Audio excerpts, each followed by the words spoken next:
And that's another thing that's changed, you guys. My son Frankie is now 18 years old and 1 week away from graduation.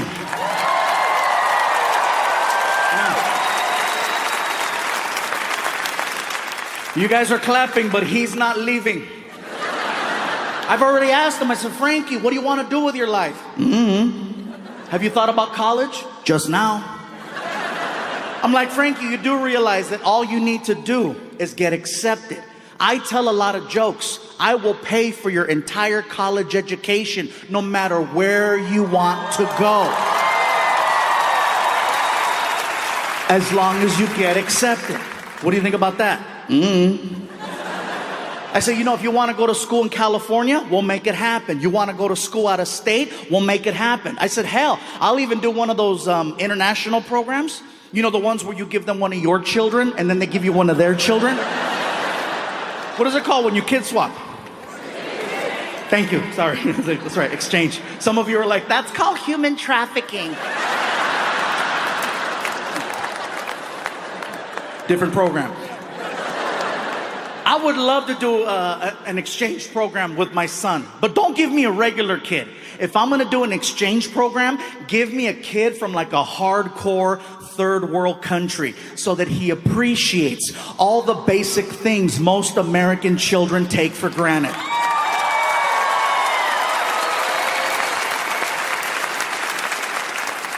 That's why I say, give me little Tombutu. Give me Tombutu. I would love Tombutu, and Tombutu would love me. Mr. Fluffy? Yes, Tombutu. I was wondering, what time do we go to sleep? You go to sleep whenever you like. This is your room. We sleep next door. All of this is for Tombutu? Yes, all of this is for Tombutu. In my village, 2 families sleep in an area this big. Well, here in America, one big-ass Mexican kid sleeps right here. Enjoy. And then I would take him to like IHOP or Denny's and let him order whatever he wants and just watch him lose it. You know? This is the Thanksgiving I heard of. Thank you, Mr. Fluffy. Thank you. If there is anything Tombutu can do for you, please tell me anything. Can you help me take out the trash? For you, I will eat the trash. Meanwhile, my son's on the other side of the world on top of an elephant trying to get Wi-Fi.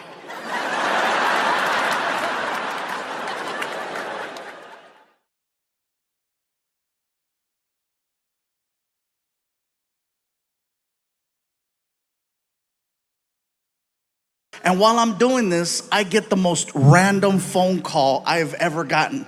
My publicist calls me up and she's like, Gabe, Snoop Dogg is looking for you. Excuse me? Snoop Dogg, I know who Snoop Dogg is, but what do you mean he's looking for me? Well, he's looking for, is he looking for me or is he looking for me? He's a fan and he wants to interview you. Oh, cool. Sounds good. What is it? I think it's some type of podcast. I'm in. Can I bring Frankie? Absolutely. Cool. So I hang up the phone. I'm excited. I want to tell my son. I'm like, Frankie, I'm walking towards your room. I'll be at your door in 3, 2, 1. Hey, all right, you're dressed. Good. Come on, let's go. Where are we going? Watch. We get in the car. And now we're off on this adventure to go do an interview with Snoop Dogg. You guys, let me tell you something. We get to the neighborhood and we're lost. The GPS says we're there, but we're lost. We're looking for a house and there's no house, just a big building. And so I'm like, this doesn't look like a podcast, really? So I pull up to the security gate. Tap the button on the wall. Security desk, can I help you? Hey, security desk, my name is Gabriel Iglesias, and I think I'm here to do an interview with Snoop Dogg. Okay, one moment. Oh, okay, this is it. Good, good. I'm so excited. Snoop Dogg? This is gonna be cool, right? Sir? Yes. Yes, hi. There is no Gilbert Ignatius on file. What? Could there be another name? Another name? I don't know. Fluffy, maybe? And the gate starts to open. I'm like, oh my God, I'm officially in the rapper's world because my real name doesn't mean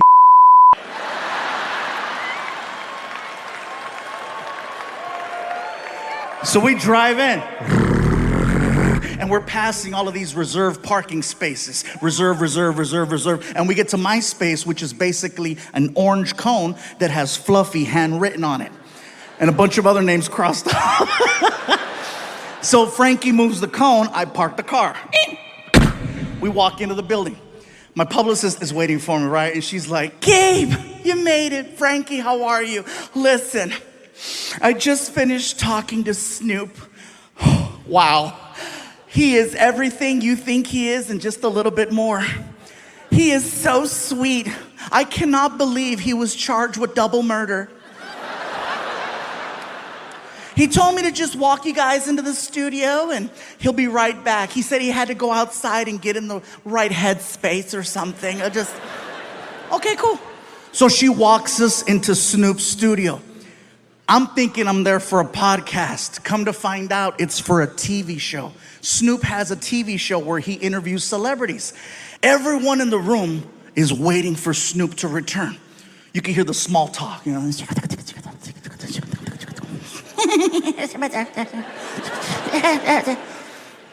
All of a sudden, everyone stands up. And I'm looking around like, what's going on?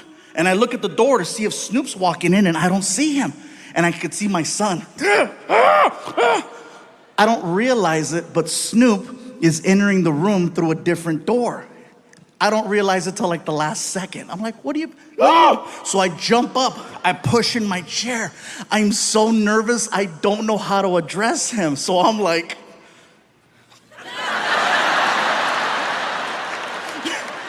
I felt stupid.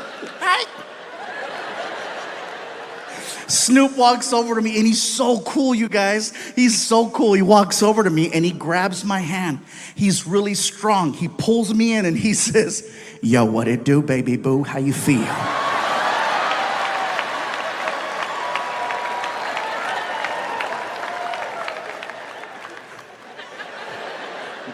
Thank you for having me. Yeah. Can I sit down? For sure. I sit down, I look over, I see my son. My son's like... The difference between Snoop's show versus any other talk show I've ever done is that usually there's a person, like a producer or a director, who comes to you and gives you information, like how the show begins, topics you're gonna cover, how you go to commercial, how you come back from commercial. I've spoken to no one. Snoop just starts talking, and at some point they hit record. I'm waiting for action or a buzzer and something. Snoop just starts talking to me. Yo, what up, Big Fluff? Big Fluff? Oh, that's hey. Yo, you like music? Snoop, I love music. I love your music. Yeah, that's what's up. He opens up a laptop computer and then he hits play. And the next thing I know, we are listening to hardcore Mexican banda music. I mean hardcore.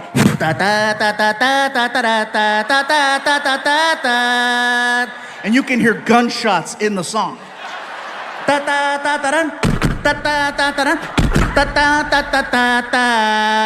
And then a cow.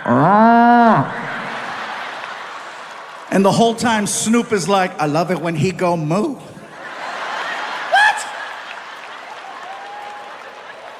I feel like he's messing with me because I'm Mexican, right? So I called him out. I said, Snoop, do you understand what you're listening to? And he said this, and it scared me. He said, gangster recognize gangster. The reason why it scared me was because he was telling the truth. We were listening to actual Mexican cartel songs that don't play on the radio. And the fact that he knew that, the fact that his level of street knowledge in another language was that on point, I said, I gotta shut the hell up. Don't speak unless spoken to, that's the code. Next thing I know, Snoop reaches under the desk and he pulls out the biggest blunt I have ever seen. Oh, this sucker was huge. As soon as he pulled out that freaking blunt, I got excited because I wanted to grab my cell phone, okay? I wanted to grab my cell phone so that I could take a selfie of Snoop in the background being Snoop. So while I'm fumbling, trying to get my phone, Snoop starts talking to me again. Yo, Big Fluff. Yeah, what? Hit that while I hit this.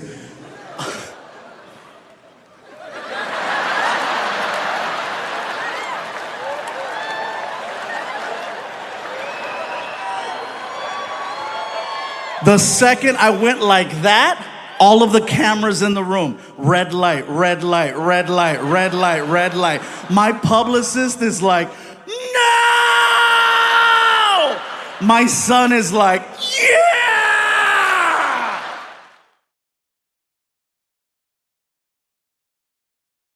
It's a trip, man. The biggest character in my life is my roommate. This dude's like a big time pothead. Are there any pot smokers out here?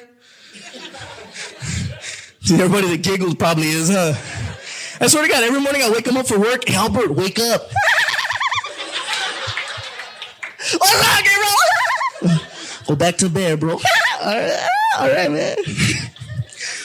He came up to me one time with this. He goes, hey, Gabriel, have you ever stopped to wonder all the sounds that a car makes? I'm like, no, but I could just imagine what he must hear, right, when he's high. Like, let's say he's down the street and he's gonna drive over here right now. This is what I imagine he must hear. All right, Gabriel, I'll see you at the comedy club. Let me just take out my keys.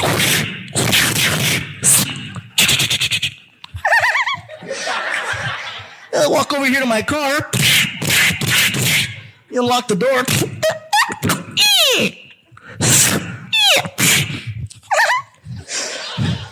Man.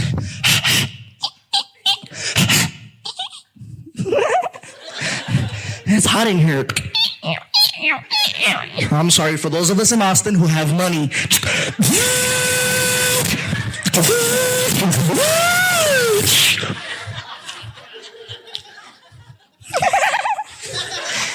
Hey, man, let's go.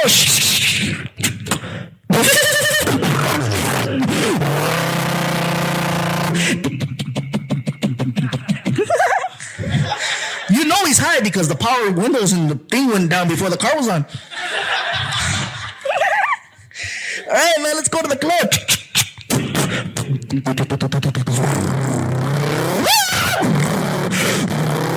Hey, let's turn on the radio.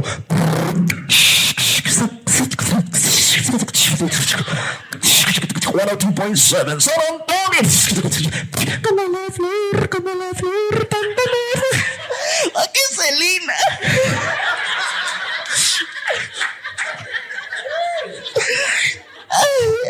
No la chingas.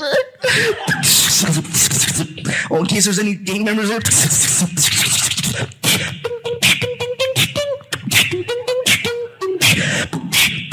Get to a stoplight. Órale, mamacita, what's happening? Oh, you don't like it?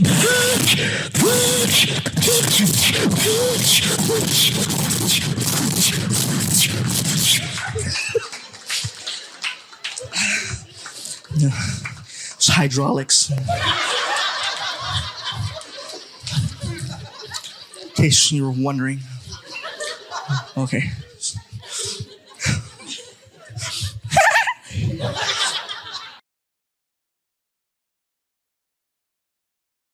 And it's funny because, you know, for me to relate to my son, it's a little challenging, you guys. And it's not that I can't relate to a teenager, because I can. I can relate to almost any age. You know, I got people that brought kids here tonight. The problem is that my son doesn't see me as an entertainer. He sees me as the guy that tells him to take a shower, put on deodorant, you know, stop picking your nose. That's me. His friends, on the other hand, I'm like a god to his friends. Every time I drop off Frankie at school now, I pull up, you know, the kids see my car. They freak out and they run over to it and they put their hands on it like it's a shrine. They touch the car like freaking, Selena está aquí, you know. Some of you got that. Gracias. Anyway. Then the kids start shaking my car side to side, chanting, Fluffy, Fluffy, Fluffy. And Frankie's in the front seat, pissed. He's pissed. He's like, this is bull. I'm like, hey, dude, don't get mad at me because I'm more popular than you at your school. Little hater. He gets out of the car all mad. They're still chanting, Fluffy, Fluffy. The thing is that our worlds are very different. His world revolves around Grand Theft Auto, the video game, YouTube, and girls. He's really good at 2 of those. The other one, not so much. And it's not that I'm trying to be a hater about it. It's just that I tell Frankie, listen, you need to start having more conversations. You need to become more talkative and interact like this. See, he'd rather text than talk. That's his whole thing. I'm like, dude, you gotta learn, start to talk to me. I wish you would talk to me more. You could learn a lot about talking by talking to me. I'm just saying, I only do it professionally. But no, he'd rather text. It's at the point now where if I'm in the house and I yell, Frankie, did you take out the trash? Nothing. All of a sudden, cling. I take out my phone, no. But if I say, I got money for you, freaking Houdini, right? Oh, hello. Because you can't text cash. That's my big thing right now. I just want him to take out the trash. He's 16 years old now. He should have been doing this since he was 10, but better late than never. And what he does is he'll sit in the living room and he tunes out the rest of the house. He sits there and he'll put on these headphones that I got him for Christmas a couple of years ago. These Beats with the freaking studio button, and it cuts out all of the sound. They are so strong that when he starts watching his YouTube videos, he can't hear himself laugh. And for me, that is the funniest thing in the world. I'm in the other room and I can hear him. This is what I hear.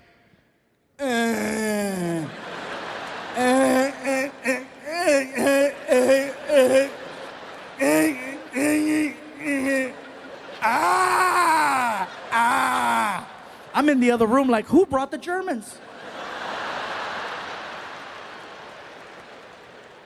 And so I walk out into the living room and I see Frankie and he's laughing at his phone and I gotta flag him down. I go, hey. And he'll take him off. What's up, Dad? I go, Frankie, can you do me a favor? Can you please take out the trash? Okay. And then he puts them back on. What? Now? I go, yes. Now? When you ask me for a ride, it's because you need a ride when you ask for it, right? Not later. Then he says, where are we going? Just take out the trash. And then he does it. He takes out the trash, but he acts like he's doing me the biggest favor in the world. And he stares me down and he doesn't break eye contact. He's like,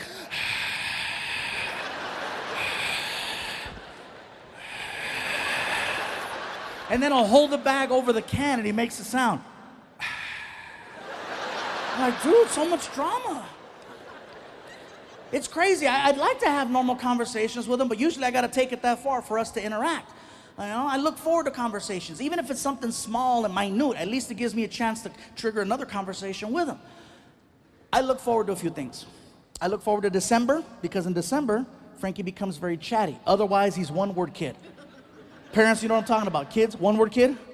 And you try to talk to him. Hey, how's your day? Good. You have any homework? Yeah. You gonna do it? Maybe. You hungry? Mm-hmm. What do you want? Food. Ah! Usually that's what I get. But December rolls around, and guess what December is? December is when he becomes very chatty because he has an agenda. All of a sudden, he goes from one-word kid to very like, hey, how's your week, Dad? You doing good? Yeah, how are the shows going? You doing all right? Do you need anything? You need anything? I'm like, I needed this in July, just saying. And I know it's fake, but at least, once again, it allows me to put my real conversation on top of his fake one. And if that's what it takes, then that's what it takes.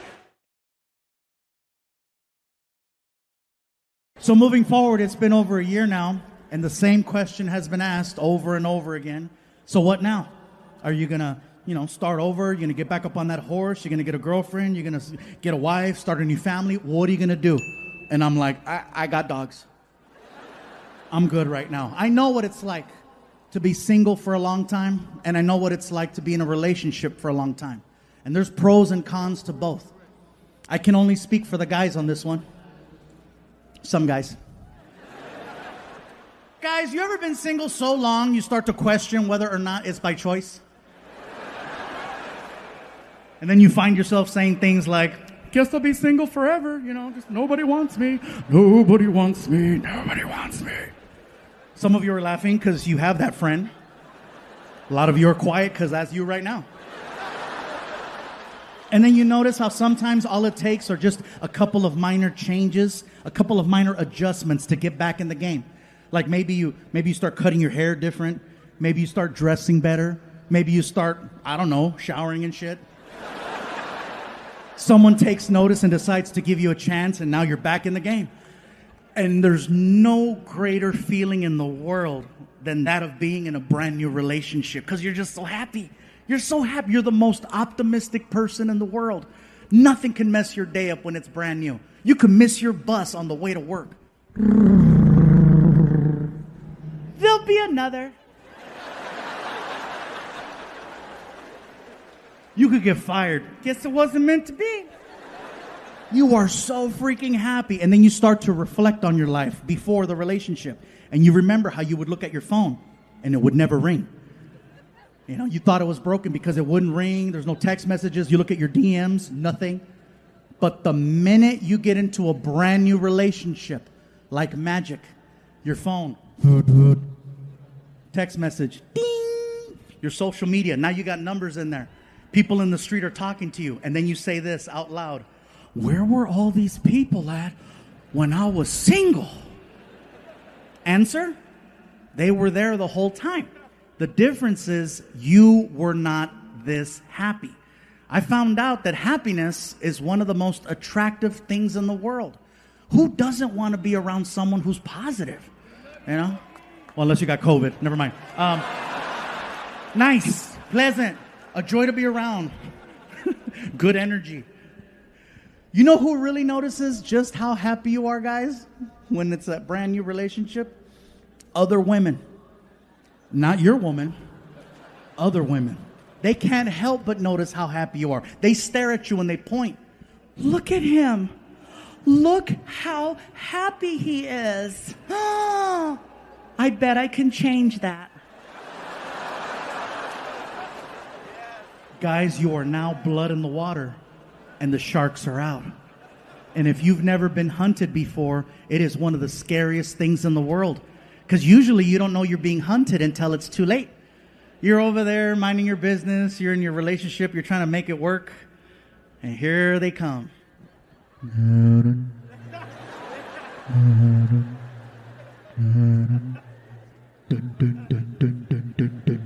Before you know it, it's too late. She's got a hold of you, and she has you pinned down in the back seat of a car. And she's hitting you. She's hitting you with a baby shark doo doo doo doo doo, baby shark doo doo doo doo doo, baby shark doo doo doo doo doo, baby shark. You will never look at that song the same way again. You're welcome.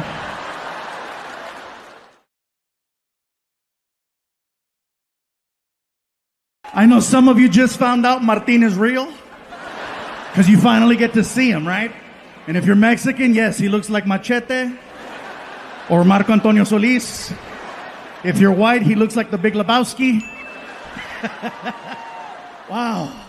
This is awesome. And Martin wasn't lying, you guys. We started off in freaking garages and backyard barbecues and quinceañeras and weddings. And now it's like, this is home for us. The biggest thing I've ever done will be tonight, without a shadow of a doubt. And I'm glad that you can all be here for this. This is, because after COVID, I wasn't sure what was going to happen. You know what I'm saying? Like the only good thing I can say about 2020 for me was the fact that for some reason I managed to lose 70 pounds. Yeah. Thank you. Yeah, I lost 70 pounds. People ask me, what's your secret? I said, it's no secret. They closed all the goddamn restaurants. That's a secret. I didn't know how to cook. That was the secret. It was me at home with a Foreman grill making weenies. But yeah, we were on tour in Kalamazoo, Michigan when we got the news that we had to go home. And then we came home and we all turned on our TVs and we watched them lie to us. I'm not trying to be a conspiracy person, but they told us, remember? It's only going to be 2 weeks. That's it. They told us 2 weeks. All right? Ladies and gentlemen, we'd just like to ask that you go home for 2 weeks. Be with your loved ones. Be with your family. Just 2 weeks while we figure things out. Dr. Anthony Fauci has given us some new information to go by. Just 2 weeks. That's all we need. Just 2 weeks. And I apologize for using the same stereotypical old white voice. But that's the one that they used. Because that's the one we listen to in a time of crisis. It couldn't be any other voice. It couldn't be, no hombre, cállate, shut up, mira. No más 2 weeks, okay? No más tú. You're gonna go home con tu mamá y tu papá. And if COVID come to the house, you tell COVID, hey, no está aquí, güey. Come back another time, it's okay. Just 2 weeks. It couldn't be any other voice. It couldn't be, I tell you what. This is what you're going to do, goddammit. You're going to take your ass home. You're going to hunker down. You're going to hunker down, and if COVID shows up at your front door, get her done right there to the face. Okay, that's what you're going to do. Just 2 weeks. It couldn't be any other voice. It couldn't be, all right, listen up. Okay, this is what's going to happen. You're going to go home. You're going to be with your family and them, right? And if, oh, you don't want to laugh at the black voice, huh? Whatever, that's your guilt, not my guilt. I'm fine. I'm fine. But yeah, just 2 weeks. That's what they told us. 2 weeks. And 2 weeks turned into 2 months, turned into half a year, turned into a year plus. And little by little, they told us who was most at risk for COVID-19. Come to find out, it's people over 45. Okay? People who are overweight. Here we go. Diabetics, no chingas, really?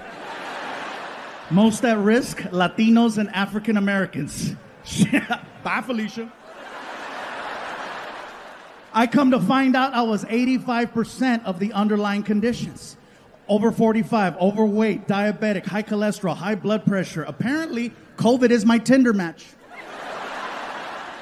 Someone finally wants to swipe right, and her name is Corona.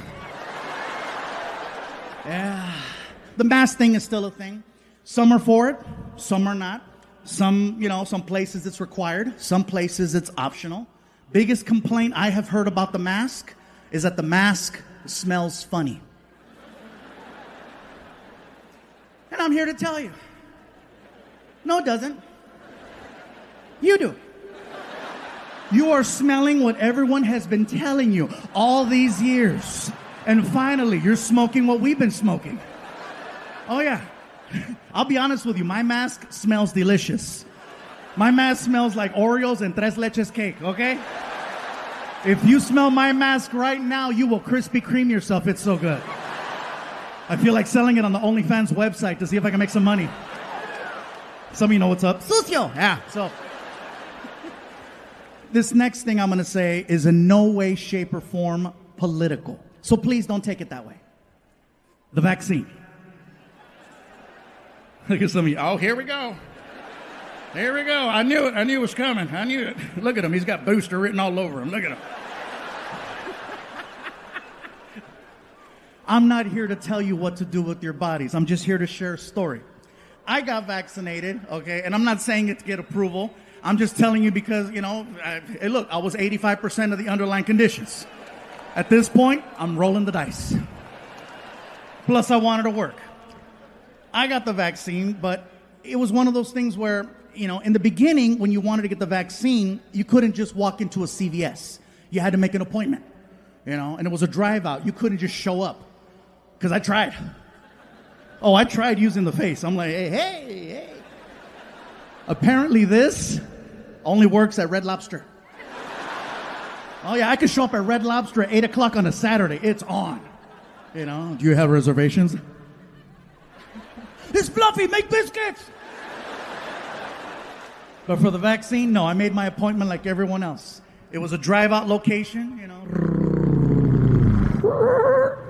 There's a little speaker box. May I help you? This is very familiar. Yeah, let me have a large vaccine. Pfizer, Moderna. I got a coupon, whatever's free. Pull up to the window. And then I pull up to the next window. And then a guy who's all covered up. He's got the whole, Then you give them your arm, and then they harpoon you, and they make you park your car for 10 to 15 minutes in case you have an allergic reaction. So I'm sitting in the car, and I got the radio going and the AC going, and I glance over, and I notice that there's people there protesting. And that's fine. Protesting is a right, and I'm all for it, okay? My problem is when protesters leave the sidewalk and get right in your face. So here's what happened. I glance over, I see the protesters, and I locked eyes with one of them.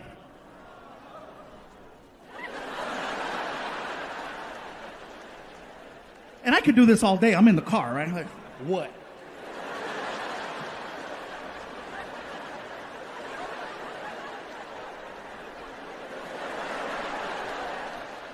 The lady who I'm looking at all of a sudden starts walking towards me. And I'm like, shit. She gets to my car and she starts going off on me. And I have never had a complete stranger go off on me for no reason at all. She gets to the car and she's like, "You are so stupid. You are so stupid. How could you get the vaccine? How could you get the vaccine? You have no idea what you just put inside your body, dumbass." I didn't know what to say. I was like, "Bitch, I eat chorizo."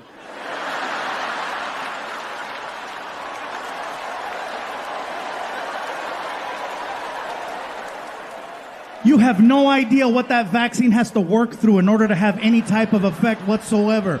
It's got to go through years worth of chorizo, chicharrón, carnitas, carne asada, freaking hot dogs, bologna, spam, menudo, caldo de res. Oh. It's got to go through the gauntlet.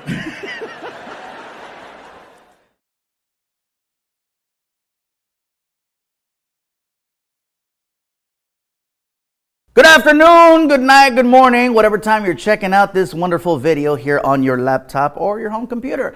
I'm Gabriel Iglesias, and it's week 6 now of Stand Up Revolution, the highlight show. And this shirt is starting to get gamey. He doesn't change. Yes, I do. I have 16 of these shirts at home that fit me the exact same way and look the same. I'm kidding. You know it's the same day. Whatever the case, you guys, I'm here hanging out, and it's been a wonderful morning, because it is morning here where I am. And look, it is not morning where I am, sir. It is the middle of the night, and I got an update saying you had a new video. It better be good. I hope so, too. I hope it's good. Who do we have? Noe Gonzalez. Oh, yeah. A very good friend of mine. He actually is, you guys. I just forgot about him because he's really short.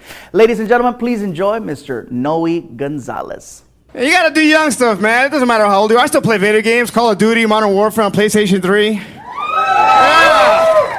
See, look at the man. That's how we bond, huh? When we play online. That's how we bond, because we'll play online at 2 o'clock in the morning. We'll play right there. There's a sniper in the tower. Oh, thanks a lot, bro. I got him. I'm next to the Gene. Thanks, bro. Hey, add me as a friend. Noe Striker. Well, once in a while, you'll hear little kids, and they'll jump in there and they start bagging on you, huh? You guys are freaking losers. Get a job, it's 3 a.m. I looked across the hall, it was my daughter playing against me.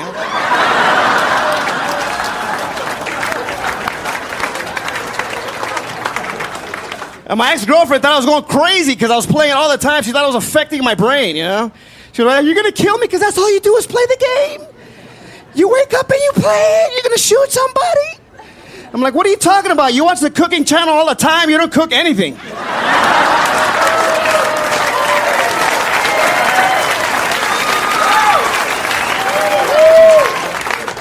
She was like, "Oh yeah, you watch porn all the time and you still don't know how to have sex."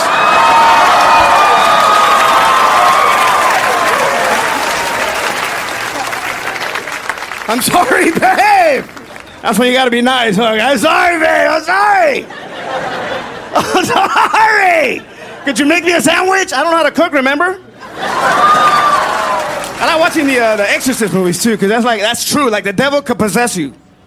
And you don't even know it. You could just be walking down the street. How's it going, man? Hey.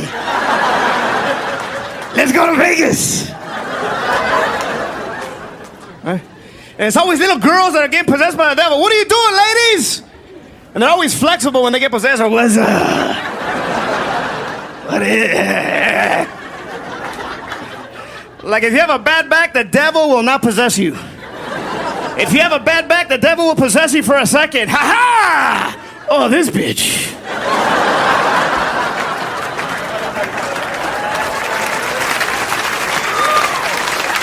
Damn it, I jumped in the wrong person again. Somebody give me some aspirin.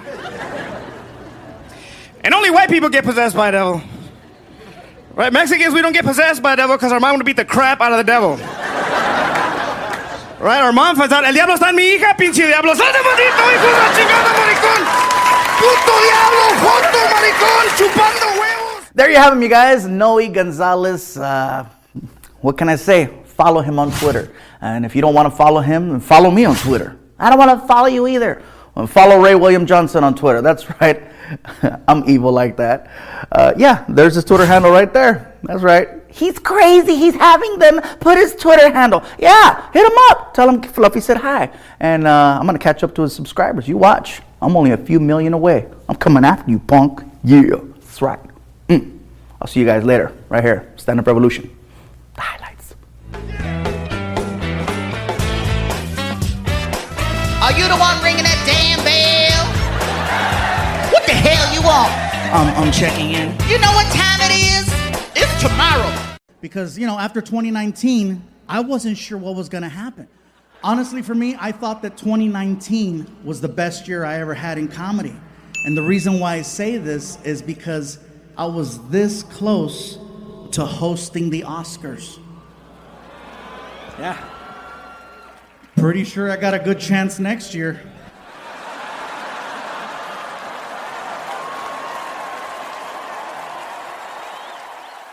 The year that I almost got to host, that was the year that Kevin Hart was supposed to host. And I don't know if you guys remember the story or not, but basically, Kevin Hart was supposed to host the Oscars. And anytime you host, the background check is next level, okay? They go through all of your social media, all the way back to MySpace. People over 40, you know what's up. Come to find out that 10 years ago, Kevin Hart had sent out a couple of tweets that were questionable. So the Academy confronted Kevin Hart about the tweets. And they said, Kevin, can you please explain? And Kevin was like, yes, I said those things. I acknowledged them 10 years ago, and I apologized 10 years ago. Can we move forward? And the Academy was like, well, good, Kevin. We're glad that you apologized because they've been brought to our attention again, and we need for this to go away. So we need you to apologize. And Kevin said, you can't make me apologize twice for the same thing 10 years apart. And they said, well, you have to, because if you don't, you cannot host the Oscars. And Kevin said, well, thank you, but no thank you. And he walked away from the job.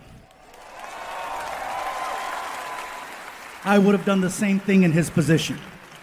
Because by him apologizing, he gives more power to cancel culture, and we can't give him more. We got to take it back. So now the Academy was left with a problem, trying to find a suitable replacement for Kevin Hart, which is not an easy thing to do. So they reached out to a bunch of actors to see if there was interest, and everyone said the same thing. Thank you, but no thank you. We want no part of that Kevin Hart drama. No one wanted the job. Me, on the other hand, I recognize a job opening when I see one. So I had my manager call the Academy, and the Academy was thrilled to hear from anyone. They were like, Gabriel Iglesias, yes, we know who he is. He's very funny, very witty. We think he would make a good host for the Oscars. Please have him submit some comedy material so we can see what the vibe of the night would be. And based on the material, we'll make our choice.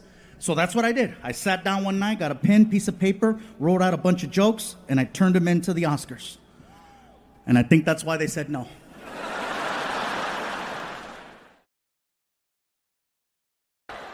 So here's the story.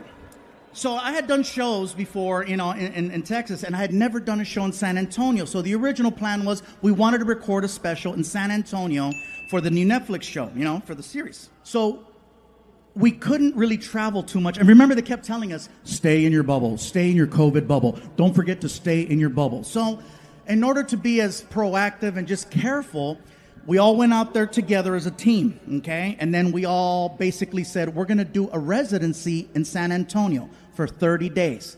30 shows in 30 days. And on the last day, we'll record a new special. This way it gives me a chance to start performing again because it'd been over a year since I touched the stage. And so we get there and they gave me the option. Do you want to stay in a house or do you want to stay in a hotel? And I said, well, I've never lived in Texas before, so let's see what a house feels like. So they got us like this fancy Airbnb, and basically, it was Martin, Alfred, my friend Rick, myself. It was like 4 of us. It was like the Mexican version of the real world, okay? So we're all in this big house together. Everyone gets their own room. And so, of course, I get the big room because it's me. And, look at something. No. Yes. So I open up the door. I turn on the light. Click. And I'm like, this is a beautiful room. Wow, look how big it is. And then I notice there's a hole in the wall. And I said, that's weird. So I get really close to the wall. And when I got close, I realized it's not a hole. It's a big-ass roach. And let me tell you, I am not exaggerating when I tell you that cuca was this big. That roach was this big. Now, I have used this unit of measure before to exaggerate. And let me tell you, I'm not exaggerating when I tell you that freaking cucaracha was this big. And I don't want you guys thinking, oh, what, you think you're too good for roaches? No. I grew up with roaches my whole life. My mom and I, we lived in apartment buildings, projects. We always had roaches, but they were different. First of all, they were this big. And California roaches are very different. Okay? For example, when you turn on the light, they scatter. In Texas, he chilled. In California, they respond to sound and movement. Ah! Scatter. I tried my California technique on this Tejano roach. I said, ah! And the roach was like, what? Oh my God, I don't think he's in my room. I think I'm in his. And at that moment, my tour manager walks in the room and she's like, is everything okay with the accommodations? I said, no, the room is beautiful, but look at the wall. Aw, there's a hole in the wall. I said, get closer. She gets up to the wall and she's like, oh, it's a big ass roach. I said, you're okay with that? She said, he's not in my room. She can see that I'm visibly bothered by this roach. So she's like, would you like me to take care of your little friend for you?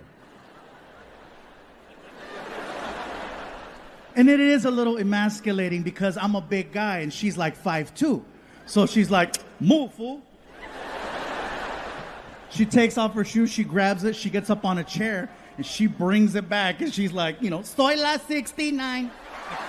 Bam! Nailed that roach. Threw down her shoe, put it on. I look at the wall, and it kept moving. And I said, you have angered our friend. And she was like defensive. Fool, round two. So she grabs her shoe, gets back up on the stool, and she brings it back. And just as she's about to nail this roach for the second time, that shit started flying.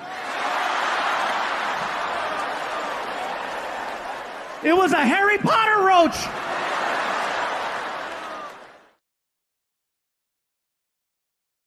And it's funny because, for me to relate to my son, it's a little challenging, you guys. And it's not that I can't relate to a teenager, because I can. I can relate to almost any age. I got people that brought kids here tonight. The problem is that my son doesn't see me as an entertainer. He sees me as the guy that tells him to take a shower, put on deodorant, stop picking your nose. That's me. His friends, on the other hand, I'm like a god to his friends. Every time I drop off Frankie at school now, I pull up, the kids see my car. They freak out and they run over to it and they put their hands on it like it's a shrine. They touch the car like freaking, Selena está aquí. Some of you got that. Gracias. Anyway. Then the kids start shaking my car side to side, chanting, Fluffy, Fluffy, Fluffy. And Frankie's in the front seat, pissed. He's pissed. He's like, this is bull.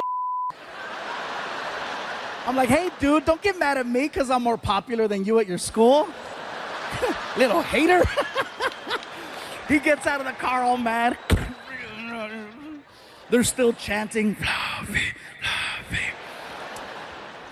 The thing is that our worlds are very different. His world revolves around Grand Theft Auto, the video game, YouTube, and girls. He's really good at 2 of those. The other one, not so much. And it's not that I'm trying to be a hater about it. It's just that I tell Frankie, listen, you need to start having more conversations. You need to become more talkative and interact like this. See, he'd rather text than talk. That's his whole thing. I'm like, dude, you gotta learn, start to talk to me. I wish you would talk to me more. You could learn a lot about talking by talking to me. I'm just saying, I only do it professionally. But no, he'd rather text. It's at the point now where if I'm in the house and I yell, Frankie, did you take out the trash? Nothing. All of a sudden, cling. I take out my phone, no. But if I say, I got money for you, freaking Houdini, right? Oh, hello. Because you can't text cash. That's my big thing right now. I just want him to take out the trash. He's 16 years old now. He should have been doing this since he was 10, but better late than never. And what he does is he'll sit in the living room and he tunes out the rest of the house. He sits there and he'll put on these headphones that I got him for Christmas a couple of years ago. These Beats with the freaking studio button, and it cuts out all of the sound. They are so strong that when he starts watching his YouTube videos, he can't hear himself laugh. And for me, that is the funniest thing in the world. I'm in the other room and I can hear him. This is what I hear.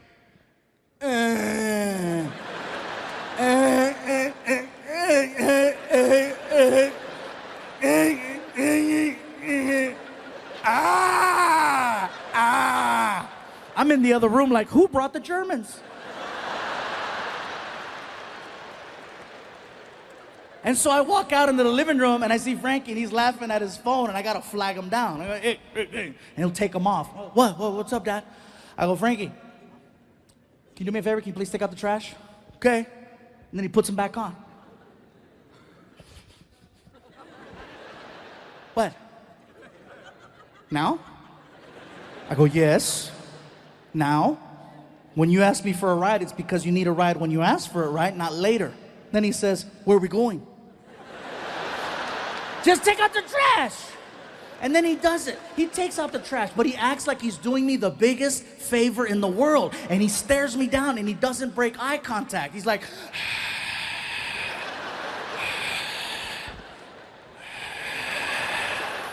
and then I'll hold the bag over the can and he makes a sound. I'm like, dude, so much drama. It's crazy. I'd like to have normal conversations with him, but usually I got to take it that far for us to interact. I look forward to conversations. Even if it's something small and minute, at least it gives me a chance to trigger another conversation with him. I look forward to a few things. I look forward to December, because in December, Frankie becomes very chatty. Otherwise, he's one-word kid. Parents, you know what I'm talking about. Kids, one-word kid. And you try to talk to him. Hey, how's your day? Good. You have any homework? Yeah. You gonna do it? Maybe. You hungry? Mm-hmm. What do you want? Food. Ah! Usually that's what I get. But December rolls around, and guess what December is? December is when he becomes very chatty because he has an agenda. All of a sudden, he goes from one-word kid to very like, hey, how's your week, Dad? You doing good? Yeah, how are the shows going? You doing all right? Do you need anything? You need anything? I'm like, I needed this in July, just saying. And I know it's fake, but at least, once again, it allows me to put my real conversation on top of his fake one. And if that's what it takes, then that's what it takes. Can you please give a warm welcome to Gabriel Iglesias? Gabriel, come on out here! Yeah!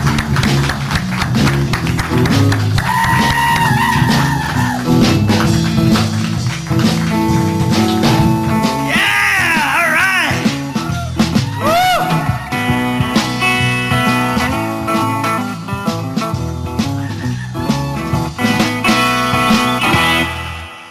all right! give it up. Woo! Now let me catch my breath. Hold on. Give it up for the band, you guys. Turn it up, man. Woo! Like Marty said, my name is Gabriel Iglesias. I know what you guys are probably wondering, right? Gabriel, are you related to? Ladies, you better believe it. Oh, trust me, after a 12-pack and a shot of tequila, I look a lot like Julio. Oh, man, I'm a big dude, but you know what? I'm a bitter big guy. I am. I'm mad at skinny people. Because you guys can walk into a clothing store and buy anything you want. Huh? Nice shoes, nice slacks, shirts, ties, collars. What do fat people get? Freaking sweats? Huh? Wrangler jeans with Velcro? I'm mad. No, hey, and I don't know who the knucklehead was that came up with the phrase, one size fits all. That's a lie. There's no such thing as one size fits all. There's not, unless you're talking about a sheet. A sheet. But honestly, now, what the heck am I going to do with the sheet? What am I going to do? A friend of mine goes, hey, dude, you could go to like one of those fraternity toga parties, right? I can't go to a toga party and look cool because automatically people want to mess with me. They do. I show up at a toga party trying to act cool, right? With the sheet, I walk in, hey, how you guys doing? Some knucklehead in the corner is going, look, Carlos, it's Little Caesar. Hey, pizza, pizza. Oh, man, I got your Little Caesar right here. No, man. Oh, come on. Oh, man, let me tell you guys. The whole thing with President Clinton, what do you guys think? Did he do it? Right on, yeah, man. Heck yeah. I heard on NBC the other day, they were interviewing celebrities to see what they thought of the presidential scandal, man. The guy came on the news, right? Reporting live. Here in our studios, we have a well-known celebrity by the name of Bill Cosby to see what he thinks of the whole situation involving President Bill Clinton. Mr. Cosby, what do you make of the situation? First of all, whatever the President of the United States of America wants to do with his Jello pudding pop is up to him. Thank you. Thank you very much. Oh, this just in. We're going live to Washington, D.C. to talk to the man himself. Bob, are you out there? Yeah, man, I'm out here. Check it out. We're standing in front of the White House. He's about to come out right now. Oh, here he comes. Ladies and gentlemen, the President of the United States. Hush.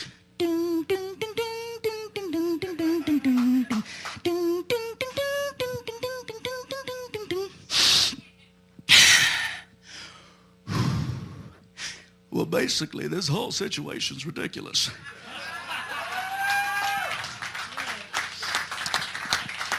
I cannot believe that you people of the United States of America would falsely accuse me of sexual misconduct.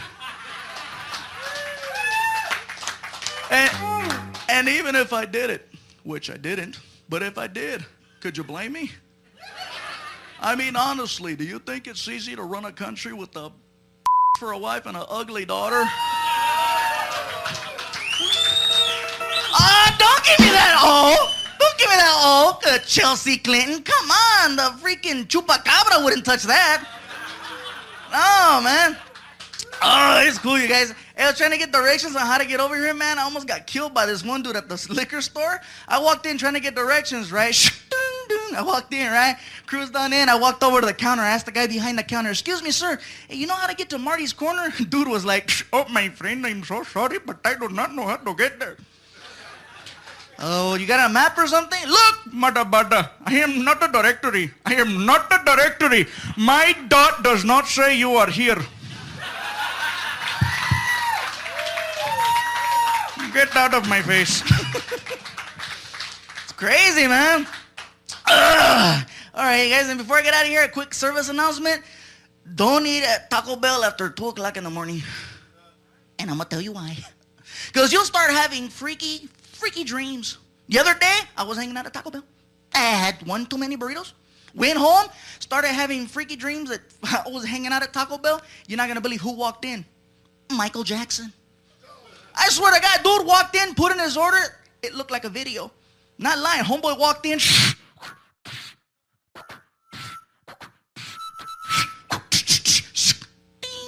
Yo quiero Taco Bell. Boom, ba-dum, boom. Boom, ba-dum, boom. Boom, ba-dum, boom, boom. Give me a large burrito, a small enchilada, and nachos to go. Ow! Give me a medium Pepsi and salsa that's zesty. Darn it, I'm hungry. Ow! Boom, boom, boom, boom. That dude bit into a burrito with a jalapeno in it. Lost his mind. He did. Oh, this is such a good burrito. Ah, shoot!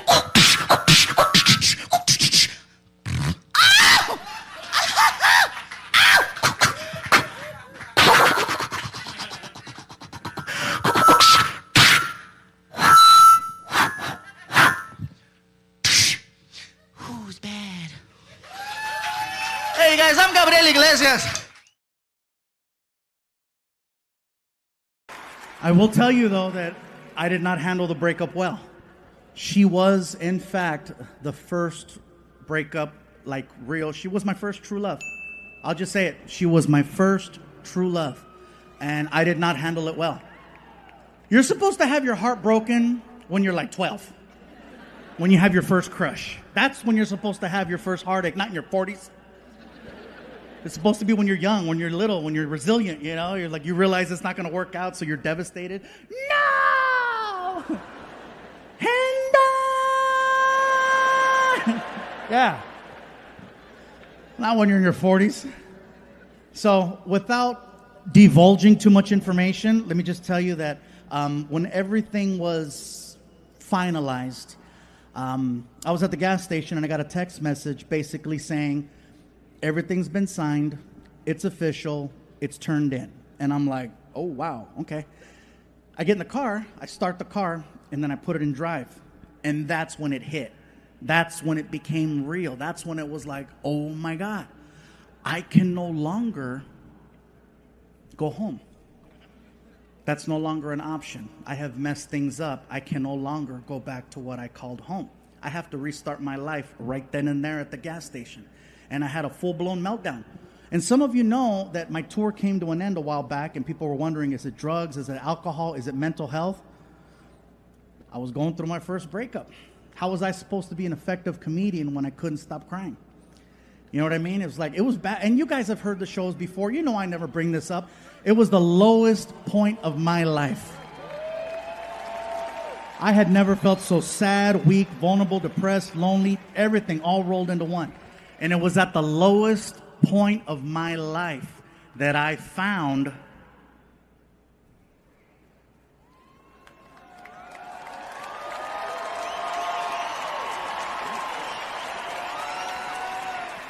that's right, country music. Country music knows when you're sad. Country music knows when you're weak. Country music knows when you're vulnerable and you need something to fill the void. I used to fight off country music. I used to look at country music in the face and tell country, you could take your ache, you break your heart, you keep on moving. But not today. Let me tell you what's going on. I'm in the car and I'm crying so much. My tears are rolling down my cheek and they're blending with my snot. They're blending with my mocos. My tears are blending with my mocos and then blending with my babas, with my drool. I have 3 different fluids coming out of my face at the same time. My neck looked like menudo. It was bad. All I needed was a pinche limón y cebolla. That's it, right there. I am making ugly sounds, and I don't want to hear myself, so I turn on the stereo, and I started hitting buttons, and it lands on the country station. And I knew immediately that it was country music I was listening to, and I did not try to change the station, because I figured, you know what? I deserve to suffer more for the mistakes I made and the people I hurt. So I let it play and play and play and play. I listened to country music for over an hour, and I came to this conclusion. Country music has at least one song that will speak to your heart directly because you feel like the artist wrote the song specifically about you and your life because of how detailed the songs are. Oh yeah, my hat's off to country music singers and artists. You guys, you know how to do something very well, and it's not till you experience a certain time of your life that it makes sense. I'm in that car bawling, and all of a sudden on the radio I hear this. It's been 7 days since you seen her. How does he know it's been 7 days since I've seen her?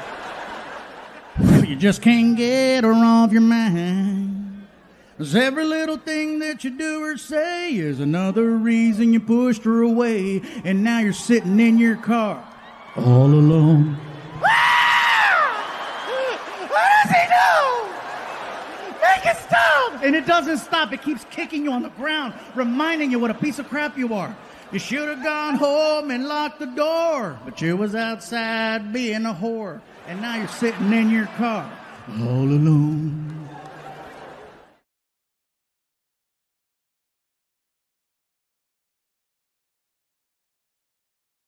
One year ago, this city was flipped upside down by a hurricane.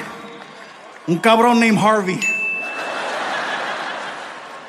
And they said that this city would never be the same. I think it's beautiful that a year later, we're all here celebrating together the fact that this city is resilient. And you guys persevered. Houston strong, baby.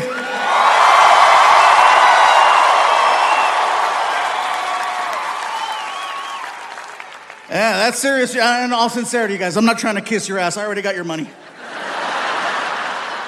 Freaking Houston, I love this town. I've been coming here for 20 years. 20 years. Started off performing at a comedy club called the Laugh Stop. And then, of course, we jumped over to the Improv, and then I performed everywhere. I even did a one-nighter in Tomball. That's a long story for the people at home. I won't even get into that. I want to give you guys a heads up and let you know now that tonight I feel extra comfortable. You're gonna notice that you might hear a little bit more Spanish than you normally would.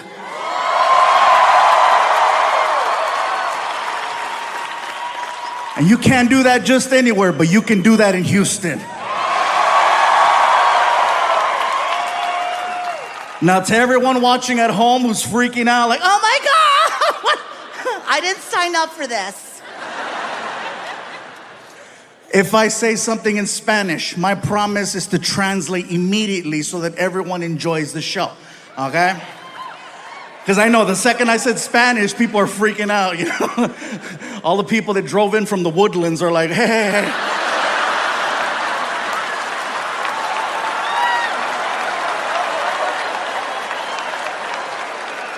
And for everyone at home, what does he mean by that? The people from the Woodlands, you know.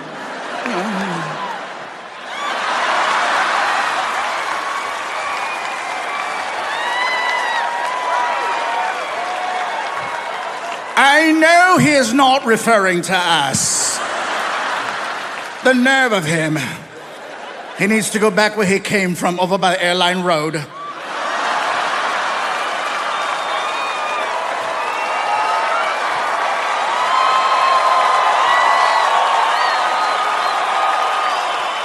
That's right. I know where you keep your brown people.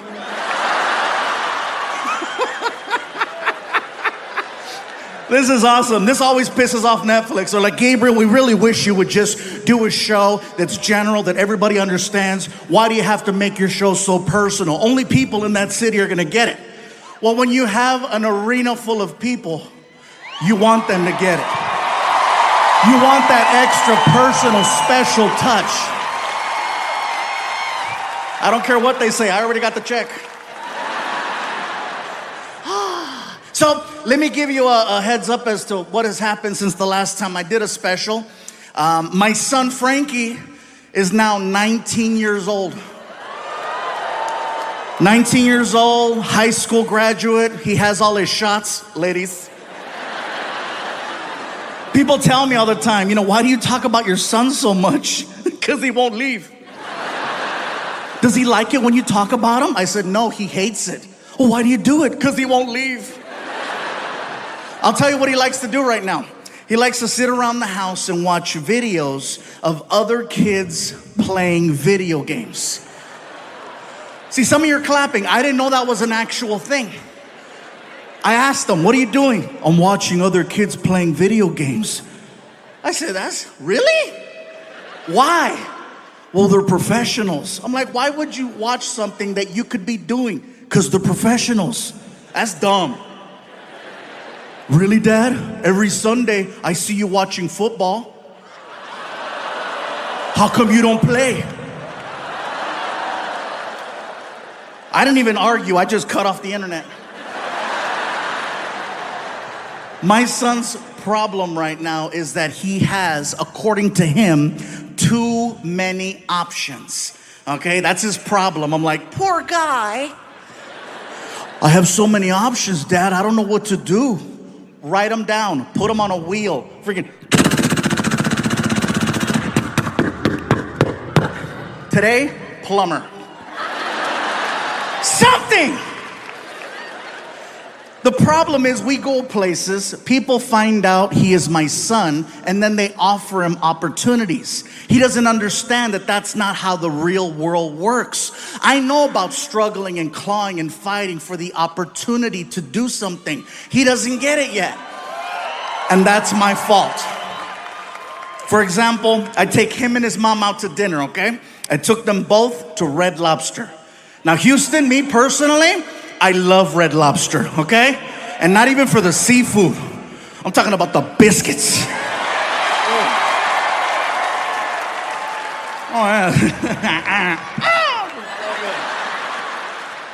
So we're sitting there and we're having a conversation with our son about life, opportunity, what does he want to do with himself? And as we're talking to him, the manager from Red Lobster walks over to our table.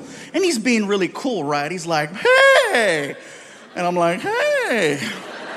He looks at my son. Is this the infamous Frankie? I said, why, yes, it is. He just graduated. Congratulations. And he's looking for a job. The manager goes, oh, say no more. And he gives my son a business card. And then he starts to say, listen, Frankie, this is all you have to do. Just go online and fill out the application. Once it's registered, call me personally, and I'll see to it that you get an interview. The only position we have available right now is for a host, but there's plenty of room for opportunity here at Red Lobster. Besides, you got one hell of a reference. And then he walked away, and I was like, oh my God. I'm gonna get free biscuits.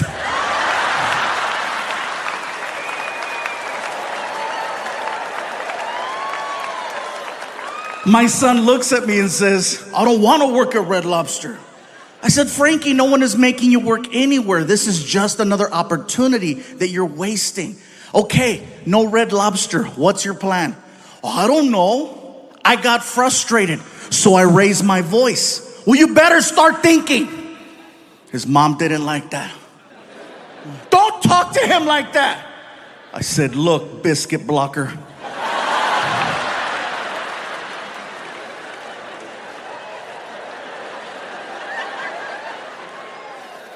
See, up to this point, we have agreed on how we raise our son. But in this situation, she's trying to protect him from the world. I'm trying to prepare him for the world. If he cannot handle me raising my voice to get his attention, to see the bigger picture, he's not ready for a world that doesn't care about his feelings.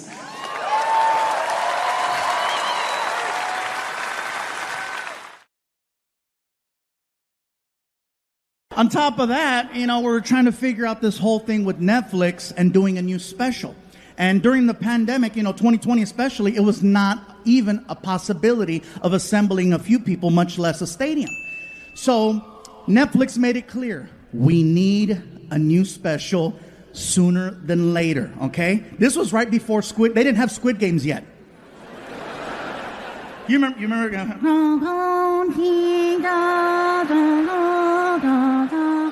Red light. Yeah. Some of you are like, that's racist. No, that's accurate. That's really good. That's good. So anyway, Netflix said as soon as there's an opportunity to record a new special, we need a special. So with time going by, there became two options for recording a special in late 2020. One was Florida, and the other was Texas. Some people from Texas cheering? Yeah? Okay. You could cheer all you want. That's where I got COVID. Yeah, chingate esa. So here's the story.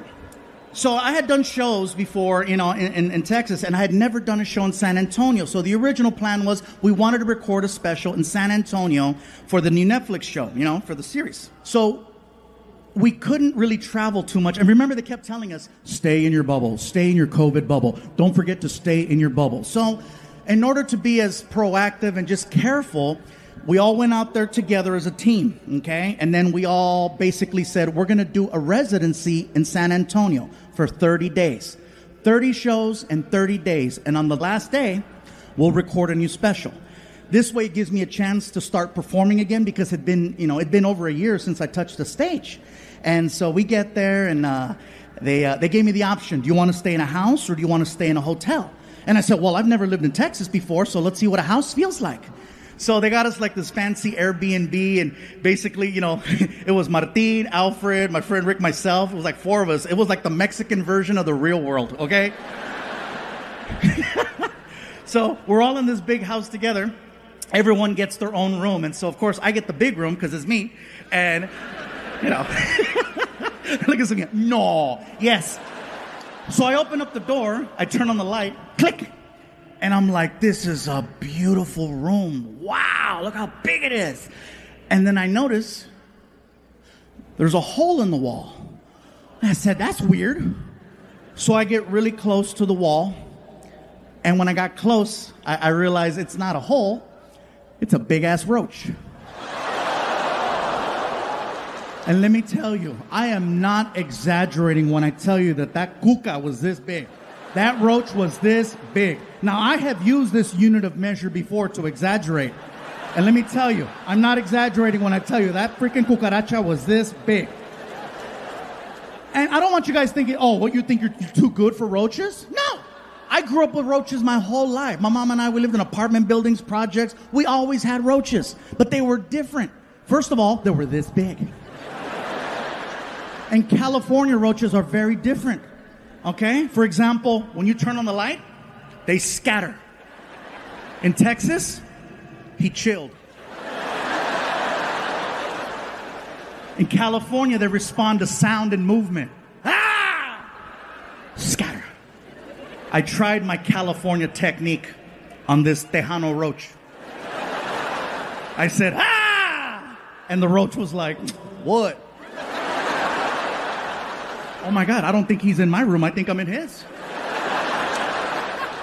And at that moment, my tour manager walks in the room and she's like, is everything okay with the accommodations? I said, no, the room is beautiful, but look at the wall. Aw, there's a hole in the wall. I said, get closer. She gets up to the wall and she's like, oh, it's a big ass roach. I said, you're okay with that? She said, he's not in my room. She can see that I'm visibly bothered by this roach. So she's like, would you like me to take care of your little friend for you?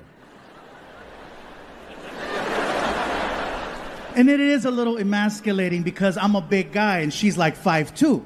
So she's like, move, fool. She takes off her shoes, she grabs it, she gets up on a chair, and she brings it back, and she's like, soy la 69. Bam! Nailed that roach. Threw down her shoe, put it on. I look at the wall, and it kept moving.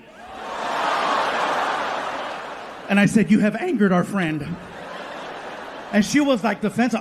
Fool, round two. So she grabs her shoe, gets back up on the stool, and she brings it back. And just as she's about to nail this roach for the second time, that shit started flying. It was a Harry Potter roach. Oh, man, mira. She's ñañeras, man. So anyway, we were there for 27 days. And for some reason, on the 27th day, out of a team of 30 people that were there to film a special, I was the only one that tested positive for COVID-19. No one else got it. Not Martin, not Alfred, nobody. And I told Martin, dude, I don't know where I got it. And he said, I think you got it from the roach.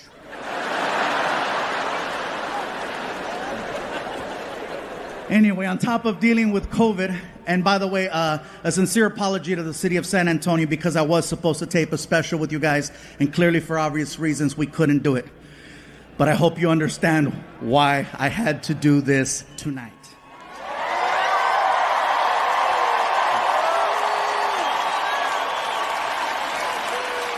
On top of dealing with COVID, the vaccine situation, I come to find out someone was trying to extort money from me. Yeah, and they weren't even family. So chingate esta, watch. I get a phone call from my manager telling me that someone reached out claiming to have video footage of me being inappropriate with models. Yeah, see? Look at it. You guys are like me. Yeah, I'm like, I need to see it too. Now, no disrespect to any woman who has ever given me the opportunity.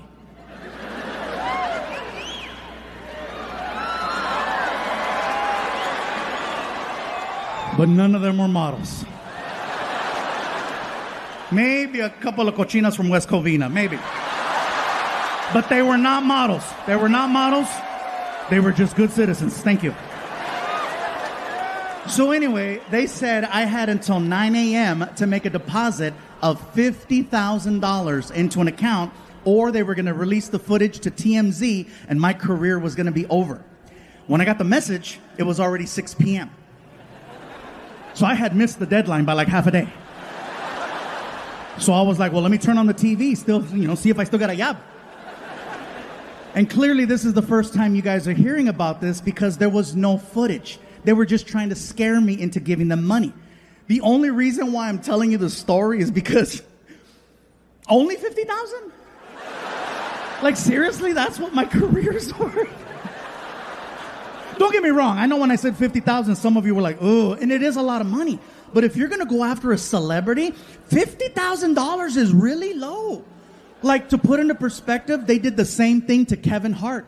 And with Kevin Hart, they hit him for $10 million. $10 million, which lets me know where I stand on the comedy totem pole of success. There's Kevin Hart with $10 million, and I am like the Groupon of extortion. Where'd you get your extortion? Got that shit at Ross. It was on clearance. $50,000. You can't even buy an Escalade with $50,000. That is like a Hyundai Sonata at best, okay? And that's like a base model. Like, you still gotta do this shit to the window, you know?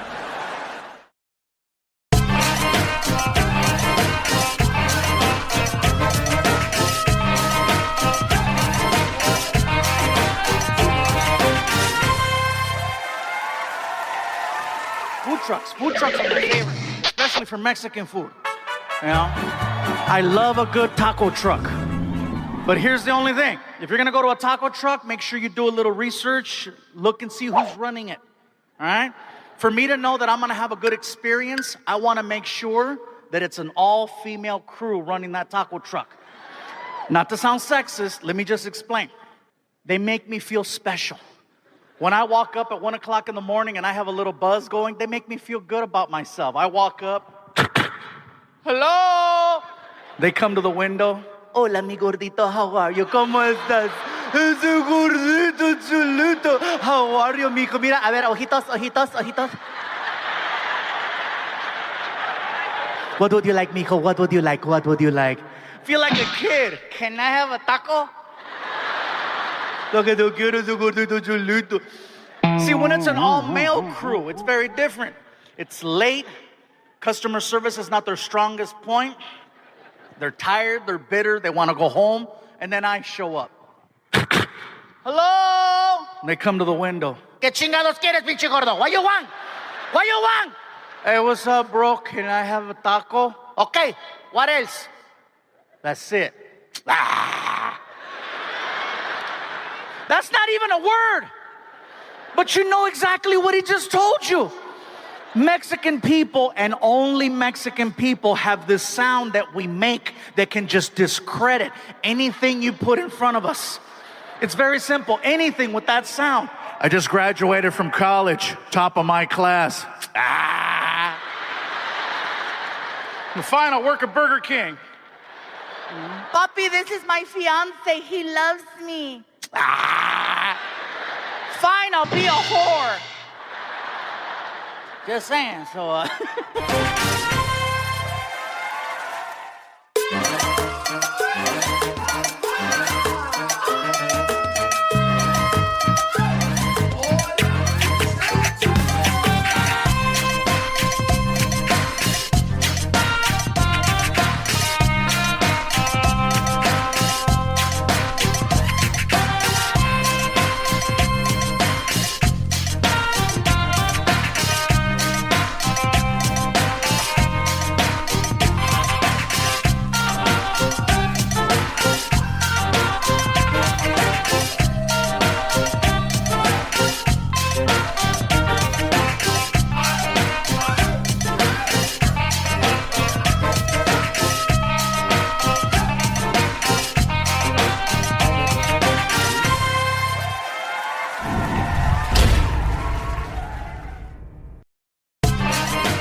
I also want to thank the promoters. The promoters did a really nice job with the show. They put us in a nice hotel, by the way. A nice hotel. You know you're in a nice hotel when you get inside of the elevator and it talks. It's one of those, you know. First floor. Second floor. Third floor. I'm like, man, she sounds hot. Fourth floor. Fifth floor. Oh, yeah. Martina asked me, how far are you going up? I said, all the way. I'll tell you something else that's simple that makes me very happy. The venue here has very nice accommodations backstage.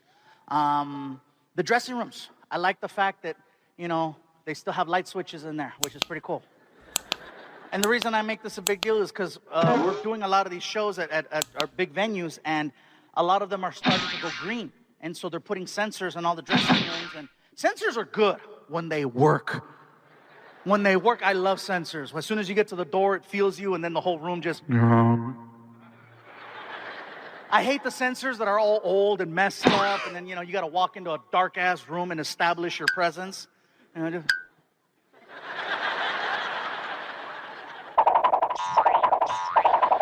And if you're lucky... And then 8 seconds later... Some don't stop there. Some keep going, you know. I like the fact that when I washed my hands earlier, there's knobs. I like it. You know, I can control the temperature. I can control the pressure. That's great. Some places take that away from us, and then they replace it with a sensor. And, you know, it's hard enough being a comedian, but now I got to be a magician.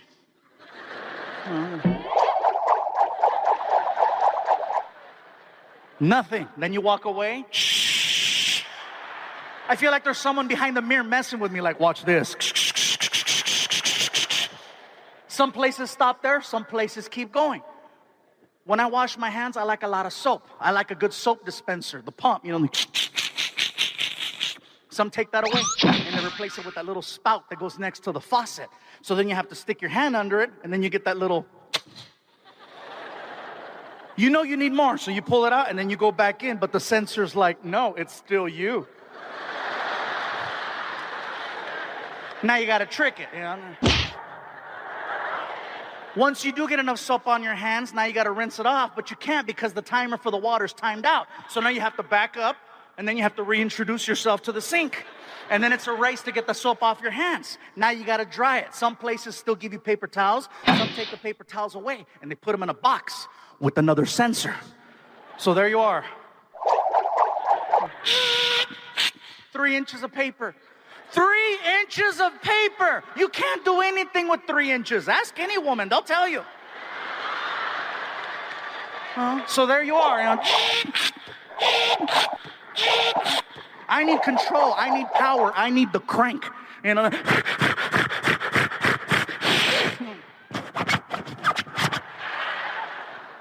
Some places stop there. Some places keep taking more control away from us. You ever walk into a bathroom stall, close the door, lock it, turn around, look at the toilet, and see a blinking red light on the wall? And you're like, really? Here too? You're trying to get the tissue paper off the wall for the seat. The second you take a step, I didn't even do anything. You get the paper.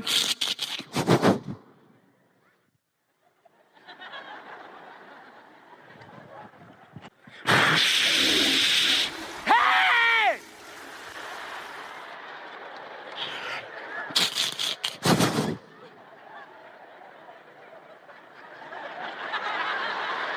You turn around and you put it on like a cape. And then you let it slide down your back while you slowly try to time it just right. And just as you're about to sit on the toilet, somebody always walks into the bathroom and distracts you. Huh? But it's too late. Your knees are bent. And unless you do CrossFit, you're not coming back from that shit. And your bare ass touches the seat and you're like, ah! And just when you think it can't get any worse, and all this water splashing up, hitting you right in the ass. And then the water goes down the drain and it creates this air tunnel that goes right between your legs. So you got a tsunami in your ass. You have a tornado in the front. And who's the victim? Pikachu. You haven't even made magic yet and you're already being violated by plumbing. Now you're sitting there, you're dripping in shame. You do what you gotta do. Now it's time for maintenance. Now it's time for cleanup. So then you reach over for the paper. And the problem with the paper, you guys, is that anytime it's a big venue like this, they don't want to have to keep sending the janitorial people to keep restocking the bathroom. So instead of putting a human-size toilet paper roll inside of the human-size toilet paper roll dispenser, they go to Costco or Sam's Club and they get one of those big old gorilla rolls, right? And they force it in there. And then they close the door on it. And it's just big wheel locked in place. And you can't find where it starts because they glue it. You're trying. Out of desperation, you pull out your car keys and you cut into the side of it like a bag of cocaine on Narcos. Then you get the paper. You try to wipe. Ah! Give it 1 year, Austin. 1 year. They're going to take full control of the bathroom. You're going to be sitting there. You're going to be doing what you got to do. And then you're going to look over at the toilet paper and you're going to think of me. You're going to think of me because watch, I'm predicting it right now. A year from now. You're going to look at the toilet paper and you're going to see a blinking red light on it. And you'll be like, oh my God, he called it. And you're going to be sitting there and you're going to, oh man. 1 sheet.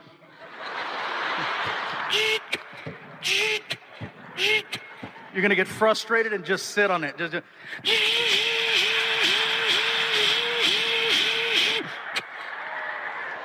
Sorry, I know that was a lot of culo right there.